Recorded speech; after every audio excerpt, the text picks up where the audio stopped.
the Dominican Republic since 1929. Imagine that you had immigrated to the United States in 1929, and today you're sitting as a great-grandmother, and they're asking all your children to leave the United States. That is what they're talking about. That is what they're talking about. And it is wrong. It's been going on, and it can't happen just because we sit on these beautiful steps of our beautiful state. It will stop because we as the people have made a decision that we're going to be the voice for the people in the Dominican Republic who are being suppressed and cannot speak. And I'm so happy to see my friend Hector come out here because Hector was the first person to raise the issue for me, and he's Dominican. My Dominican brother Hector around here. And I thank him. I thank him for that. So, I want you to remember Sonia Pierre. I want you to remember the Parsley Massacre of 1933. And I want you to remember that Haiti just is recovering from an earthquake that took place in 2010 and is not in a position to absorb 500,000 people, for whom many of them, Creole is not their first language. That's right. Thank you. Very good.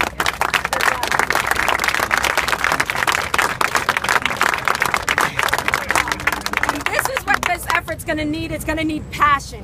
And so as Marie was speaking, there is a gentleman who just joined us today who was the first one to highlight this issue to Marie and myself. And that is our good friend Hector Pina, who lives here in our community but is a businessman but is Dominican American.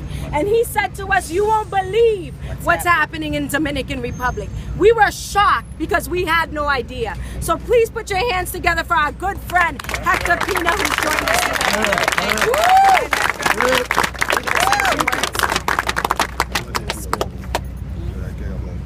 I stand here with my brothers and sisters from Haiti, and I stand behind them because it's an atrocity to strip down someone that has been living in the Dominican Republic for generations. They are as Dominicans as we are, and we share more than the island, we share the blood. Thank you. Thank you, Hector. Thank you.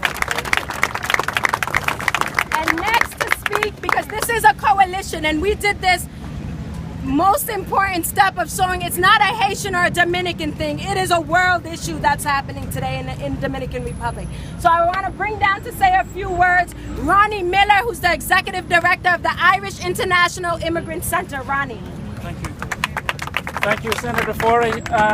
So the Irish International Immigrant Center in Boston stands alongside the people of Haiti and the Haitian diaspora with this issue today.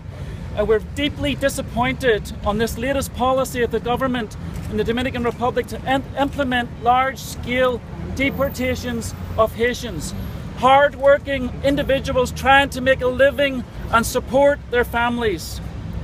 We are also deeply concerned about the prospect of grave humanitarian crisis that will result at the Haitian border.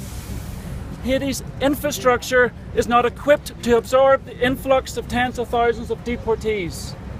So we stand today, I believe today is about standing together, not being bystanders, but standing together, shoulder to shoulder at the time of a potential humanitarian crisis. I think this time we need to be upstanders and really stand together in this issue.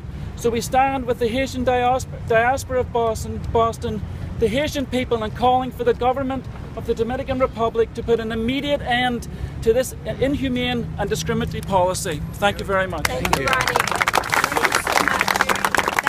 Thank you. Next on the list, I want to introduce to you the Vice President of 1199 SEIU,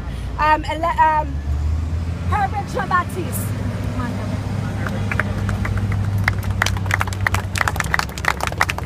Thank you, Linda, Senator Linda Dosena. This is a great day today. I'm happy to be here. My name is Herbert Jean-Baptiste. I'm the Vice President for 1199 SEIU. As the largest healthcare workers in union in the United States of America, we represent thousands of caregivers and their families who are of Dominican and Haitian descent. The threat of the government of the Dominican Republic to deport hundreds of thousands of Dominicans of Haitian descent is deplorable, is disgrace, in light of the recent adoptions of laws that essentially strip the citizens of over 200,000 people, Haitian descent born in Dominican Republic. The deportation can only be seen as an attempt of ethnic purging. Many Dominicans of Haitian descent have spent decades of their lives in the country of maybe second or the third generation residents. They should have the basic human rights to remain in the country in which they are made their homes. Just as we have always denounced racist and anti-immigrant practices in the United States, we denounce this unhuman deportation and set off. We affirm the basic right of Dominican of Haitian descent and call for compassion, unity, tolerance, and humanity solidarity. We call on all elected officials in the United States to demand to hold of deportations, and we urge people of conscience everywhere around the world to contact the White House, the State Department, and the Dominican government to speak out against the discrimination of people of Haitian descent in the Dominican Republic. Thank you very much. Thank you, Thank you so much. Next, I want to bring up my colleague in government, Representative Russell Holmes, who's the chair of the Massachusetts Black and Latino Legislative Caucus. Thank you, Senator. We in the Black and Latino Caucus deal with struggles of this nature all the time. There are so many times when you have, even as we're going through legislation, should it be more of a Latino issue? Should it be more of a black issue? And that just doesn't make sense. So when you think about the Dominican issue, or whether it be an Haitian issue, we folks of color, we have a fight. And when we divide ourselves out, we are less strong than we were yesterday. And so as you see today, you see Dominicans standing, you see Haitians standing, and sometimes we're not in complete agreement. But agreement does not mean unity. So when you say unity is not always agreement.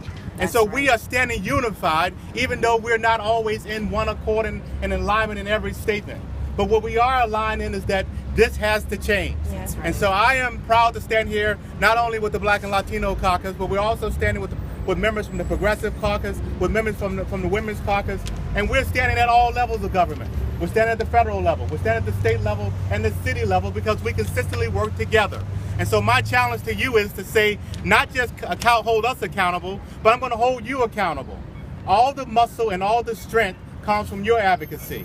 We are empowered because of you. And so what we need you to do is not come and just listen to us today and then go back to your offices. Start to mobilize. Two people at a time, one person at a time, to start to get the emails out, to get the phone calls out. Obviously, we don't have to flood Congressman Capuano's office, but let's flood everyone's office with the federal level in particular to say something can be done, and we know the most amount of pressure comes federally. So we stand to say, yes, we're going to do a proclamation here at the state level. It's great to see that. I'm sure Tim and the members down at the City Hall will do something similar with the mayor, but let's stand at all levels, and you all react at all levels to say, we must change this, and it has to end now. So thank you for coming, but this is not just it. Get out and make sure you do something tomorrow. Thank you so much. Thank you so much, Representative Holmes. Thank you, Representative Holmes. And finally, we also have with us one of the final speakers, Brian Kincannon, who is with the Institute for Justice and Democracy in Haiti. But before Brian, I want to recognize my good friend and colleague, Senator Ken Donnelly, who's here with us as well.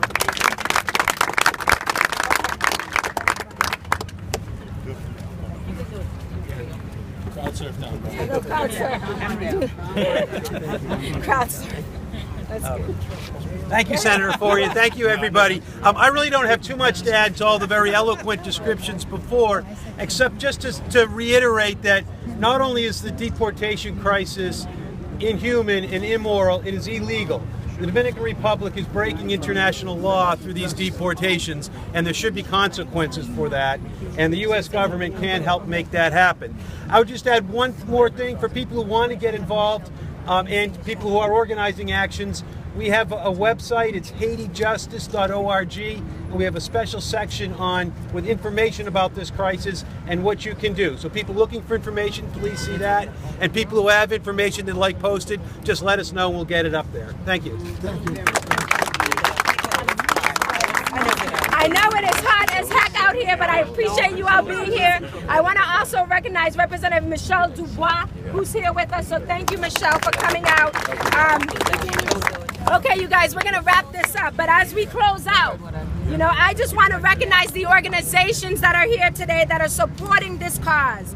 You heard Congressman Capuano, no doubt, the Haitian Multi-Service Center, the Haitian American Public Health Institute, the Christian Haitian Entrepreneurial Society, Institute for Justice and Democracy, Irish International Immigrant Center, SEIU 1199, Urban League, so many people, AFAB, the Mayor's Office of New Bostonians. I say this because it's going to take all of us working together and demanding that this stops, what's going on in the Dominican Republic stops. So I just say this in my final remarks.